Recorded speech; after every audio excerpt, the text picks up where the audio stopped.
Perchés aussi haut que possible au-dessus des tribunes de l'Indianapolis Motor Speedway ou de n'importe quel ovale aux États-Unis, les spotters ont l'un des rôles les plus importants en IndyCar mais aussi en NASCAR, mais là on va se concentrer sur IndyCar bien sûr, pour garantir la sécurité des participants. Alors vous le savez peut-être, ils sont là évidemment pour indiquer aux pilotes si quelqu'un est à leur intérieur ou à leur extérieur, mais en fait leur rôle est beaucoup plus complet et complexe que cela. Et si on veut remonter à la première utilisation, on va dire, de spotter au 500 miles Indianapolis, on peut remonter à la toute première course en 1911. À l'exception du vainqueur Ray Harroun qui était dans sa Marmon Wasp monoplace, tous les autres pilotes embarquaient ce qu'on appelait à l'époque un riding mécanique, un mécanicien qui roulait avec eux.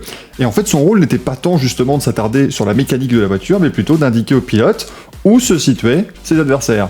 Ça vous rappelle rien? L'idée en fait de ce système qui était rendu obligatoire dès 1912, on n'avait plus le droit de rouler seul pendant pas mal d'années ensuite, c'est que le pilote se concentrait sur le pilotage, ce qui était déjà bien assez compliqué avec des voitures plutôt rudimentaires sur une piste composée de 3,5 millions de briques, et le copilote, lui, était là pour indiquer quelles étaient les éventuelles embûches. Au fur et à mesure des années, le rôle de riding mécanique a cessé d'exister et les spotters ont progressivement migré vers les tribunes, là où ils peuvent voir la meilleure vision globale de la piste.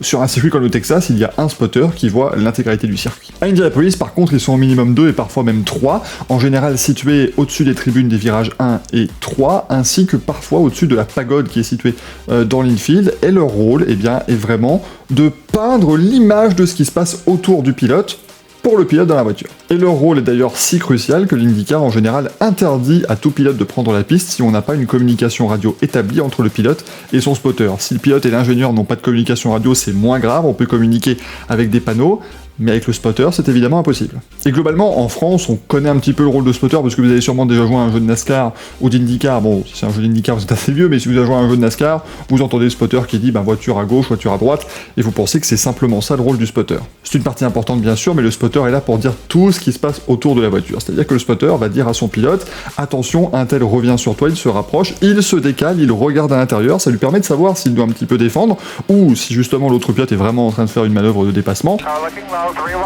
Et il va également dire ce qui se passe devant, et aussi, ce qui peut être assez intéressant, si un pilote a trouvé une autre trajectoire, par exemple, qui fonctionne mieux, il va l'indiquer à son pilote. Et le spotter peut aussi simplement parfois lever un petit peu les yeux au ciel, voir des nuages arriver, de la pluie peut-être qui est située à quelques kilomètres du circuit, et il peut relayer ces informations à son pilote, évidemment au cas où il pleut et ça donne des indications sur la stratégie à suivre, mais aussi simplement si des nuages arrivent, que la piste va ainsi refroidir un peu, ça change le grip de la voiture. La relation entre le pilote et son spotter est évidemment primordiale, et elle se construit au fil du temps. C'est comme un copilote en rallye si vous voulez. Certains pilotes voudront avoir une certaine terminologie que son spotter va devoir apprendre, et certains spotters parlent plus facilement avec certains codes.